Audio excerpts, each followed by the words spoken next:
আজকে পুঁই শাক রান্না করব, এর জন্য ঝাল পেঁয়াজটা আমি তেলের পরে ভেজে নিচ্ছি।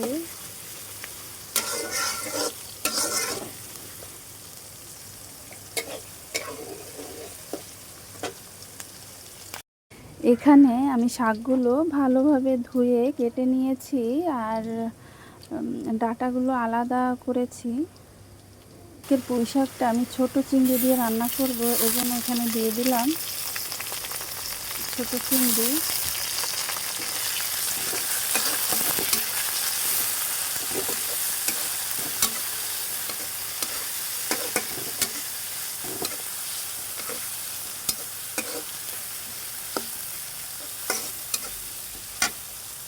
হলুদের গুঁড়া দিয়েছি, মরিচের গুঁড়া দিয়েছি, রসুন বাটা, লবণ আর জিরা সব একবারে দিয়ে এখন আমি ভালোভাবে কষিয়ে নেব।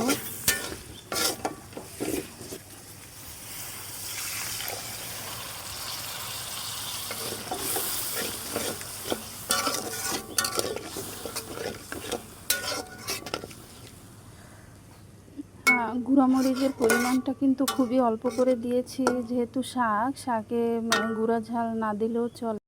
এখানে ডাঁটা আর আলুগুলো আমি ধুয়ে রেখেছি।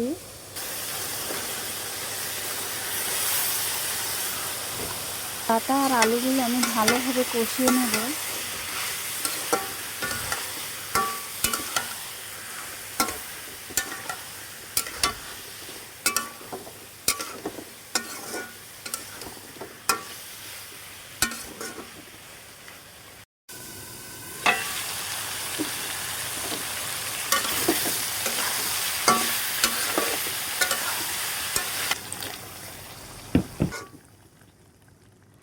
আমি ভালোভাবে ডাঁটা আর আলুটা মশলার সাথে কষিয়ে নিয়েছি।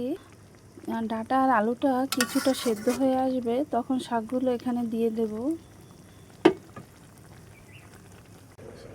শাকগুলো এখন আমি দিয়ে দিচ্ছি। ডাঁটা আর আলুটা কিছুটা সেদ্ধ হয়ে এসেছে।